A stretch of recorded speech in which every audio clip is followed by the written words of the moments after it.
aql bilan davlat.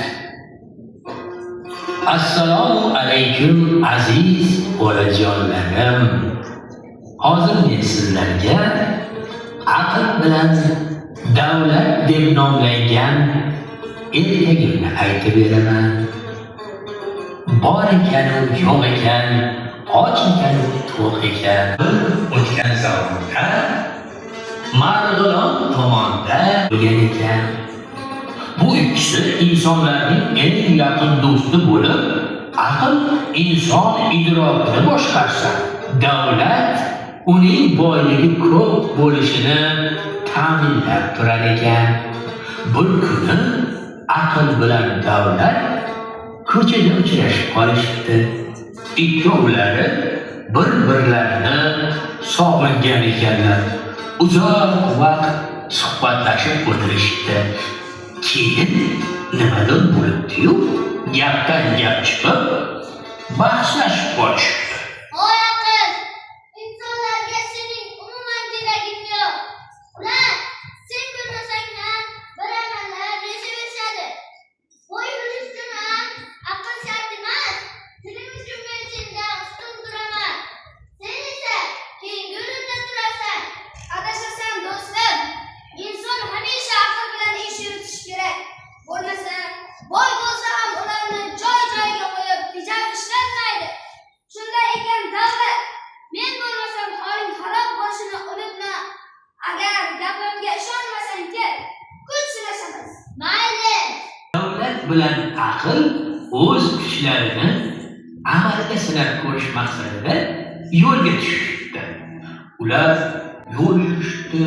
Yo'l yurishda ham boy yurib uzoqdan bir bolani ko'rib qolishdi. Bola bir yoniga tosh, bir yoniga mayda kesak olib, dalada g'arq pishgan jo'xorilarni chumchuqlardan qo'riqlab o'tirgan emish.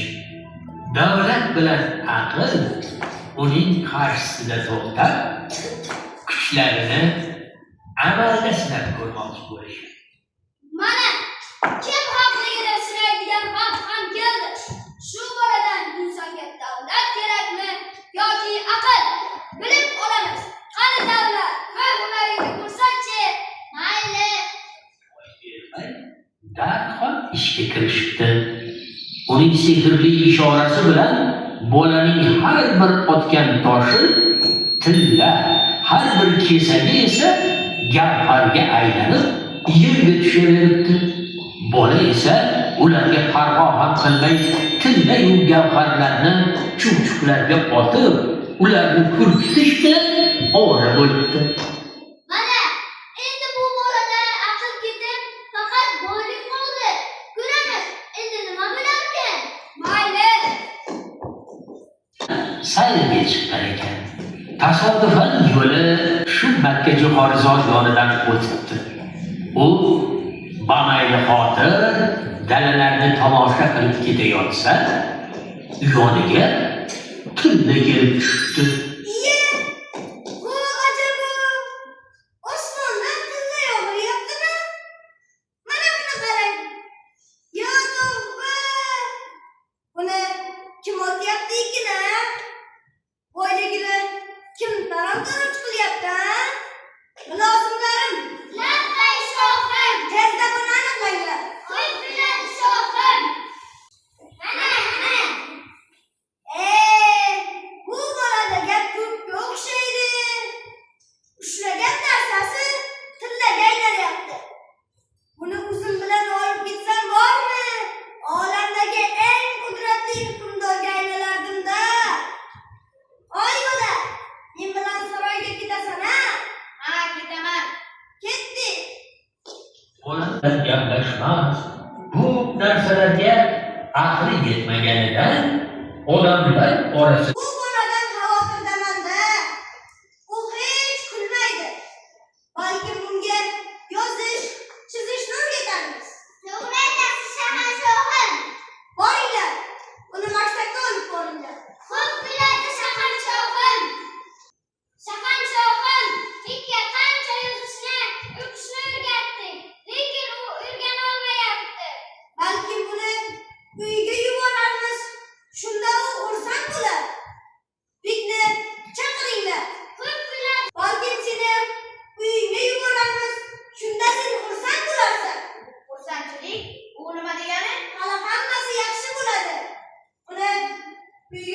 uyma.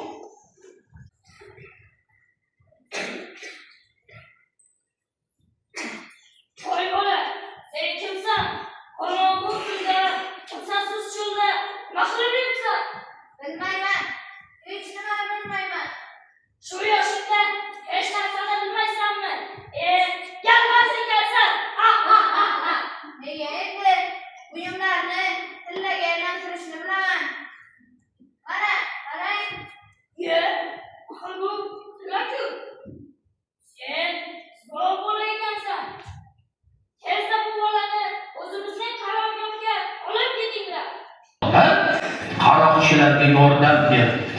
Bu qaroqchilardan xalq judayam ko'p zulm ko'rgan ekan. Bo'yligi oshgan qaroqchilar boriga qanoat qilmay, zulmni yanayam kuchaytirishdi. Buni ko'rgan aql chiday olmadi. Podshohning Bugungi davlat aql bo'lmasa, insonga juda qiyin. Shu bola katta davlat egasi ekanligini men bo'lmaganim uchun bilmadi. To'g'ri aytasan aql. Kelinni shu bolaga tezroq yordam bera qol. Bo'lmasa bu qaroqchilar o'ziga o'xshagan bemehr, betayin insonga aylantirib qo'yishadi. Mayli. Voy, men qayerdaman? Otam, onam qayerda?